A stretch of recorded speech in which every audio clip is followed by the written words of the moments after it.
मैंने सोचा कि आग लग गई है तो मैंने अपने हाथ में एक बेडशीट लिया, सोचा कि शायद मैं कुछ हेल्प कर पाऊँ, लेकिन वो आग इतनी भयावह थी, इतनी भयानक, वो देखने वाला मतलब मंजर था, जैसे ऐसा लग रहा था कि पिक्चर देख रही हूँ, मूवी देख रही हूँ। विदिन 15 to 20 मिनट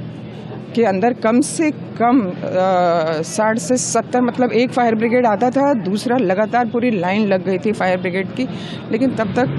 बहुत लेट हो चुका था। एंट्रेंस और एग्ज़िट एक ही था, ठीक है, वो दो अलग अलग नहीं थे। तो इन लोगों ने क्या किया था, सीढ़ियों पे ही वो एसी का सारा वो लगा रखा था कंप्रेशर, हाँ आउटर, और वही एक के बाद एक जो है वो ब्लास्ट होता गया। जब आपके एंट्रेंस पे ये सारी चीज़ें आग लग जाएंगी तो वो ऑब्वियस सी बात है, वो सारे के सारे बच्चे आपस में उस समय सोचिए, मैं इस चीज़ को, क्योंकि मैं सिर्फ इस चीज़ को फील कर सकती हूँ क्योंकि मैं एक समाज सेविका भी हूँ, और मेरे पास कोई शब्द नहीं है बताने के लिए। तो वो लोग आपस में चिपक गए थे, आपस में जो है एक दूसरे के शायद गले लगे हों तो चिपक गए होंगे। मैम, आप लोग आसपास में रहती हैं, लगातार इस मामले में मदद कर रही हैं, क्या कुछ स्थिति अब तक देखने को रही कल से लेकर अब तक? क्या बताऊँ, जब मैं अपने लॉन में थी, मेरा घर बगल में ये दूसरा मकान है, मैं अपने लॉन में थी, जब मैंने देखा कि धुआं जो है वो उठ रहा है तो मैं भाग करके बाहर आई। मैंने सोचा कि आग लग गई है तो मैंने अपने हाथ में एक बेडशीट लिया, सोचा कि शायद मैं कुछ हेल्प कर पाऊँ, लेकिन वो आग इतनी भयावह थी, इतनी भयानक, वो देखने वाला मतलब मंजर था, जैसे ऐसा लग रहा था कि पिक्चर देख रही हूँ, मूवी देख रही हूँ। फिर आप चाह करके भी कोई भी हेल्प नहीं कर सकता। फिर मैंने देखा कि ऊपर से जो है कुछ लोग नीचे जो है उतर रहे हैं, उसमें 3-4 बच्चों को इतनी बुरी तरह चोट लग गई। एक बच्चे को जो है वो बैकबोन में चोट लग गया, तो उसका लिवर जो है वो फट गया था, हॉस्पिटल में ले जाया गया, लेकिन वो बच्चा भी बचा नहीं है, ठीक है। वो दृश्य देख करके उसके बाद मैंने हिम्मत किया, क्योंकि अभी कुछ ही लोग यहाँ इकट्ठा हो पाए थे, तो मैंने फटाफट अपने मोबाइल फेसबुक पे मैंने लाइव चलाया कि जितने लोग तक मेरा मैसेज पहुँच सकता था वो पहुँचा, और मैसेज के थ्रू जो है, लाइव के थ्रू काफ़ी लोग इकट्ठा हुए। इधर हम लोग फायर ब्रिगेड को, पुलिस को, सबको कॉल किए। तो भाई फायर ब्रिगेड को आने में, रास्ता मिलने में थोड़ा तो टाइम लग ही जाता है, लेकिन विदिन 15 to 20 मिनट के अंदर कम से कम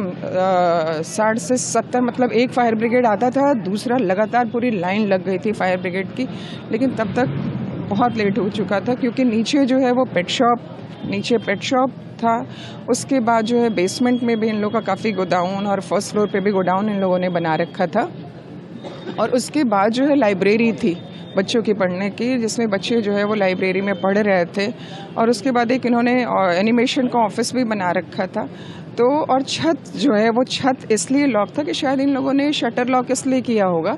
क्योंकि बच्चों की सेफ्टी के लिए, कि कहीं मतलब बॉयज़ गर्ल्स ऊपर जा करके, आप समझ सकते हैं इस चीज़ को, तो उन्होंने शटर लॉक कर दिया था। अगर शटर लॉक खुला होता, खैर मैं ये नहीं कह सकती कि खोलना चाहिए, खुला होता तो बच्चे अगर ऊपर पहुंच जाते, सारे बच्चे, तो वो सारे जो हैं फायर ब्रिगेड जो है उनको ऊपर से वो उतार लेती।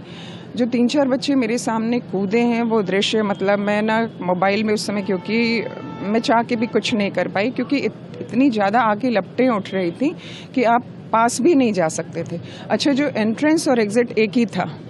ठीक है, वो दो अलग अलग नहीं थे। तो इन लोगों ने क्या किया था, सीढ़ियों पे ही वो एसी का सारा वो लगा रखा था कंप्रेशर, हाँ आउटर, और वही एक के बाद एक जो है वो ब्लास्ट होता गया। जब आपके एंट्रेंस पे ये सारी चीज़ें आग लग जाएंगी तो वो ऑब्वियस सी बात है, वो पूरा। एक चीज़ और है, मेरा एक मैसेज समाज को कन्वे करिए आप लोग कि कभी भी डोर लॉक थंबप्रिंट वाला नहीं होना चाहिए।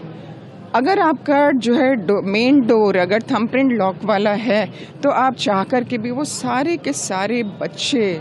आपस में उस समय सोचिए, मैं इस चीज़ को, क्योंकि मैं सिर्फ इस चीज़ को फील कर सकती हूँ क्योंकि मैं एक समाज सेविका भी हूँ, और मेरे पास कोई शब्द नहीं है बताने के लिए। तो वो लोग आपस में चिपक गए थे, आपस में जो है एक दूसरे के शायद गले लगे हों तो चिपक गए होंगे। Subscribe to One India and never miss an update. Download the One India app now.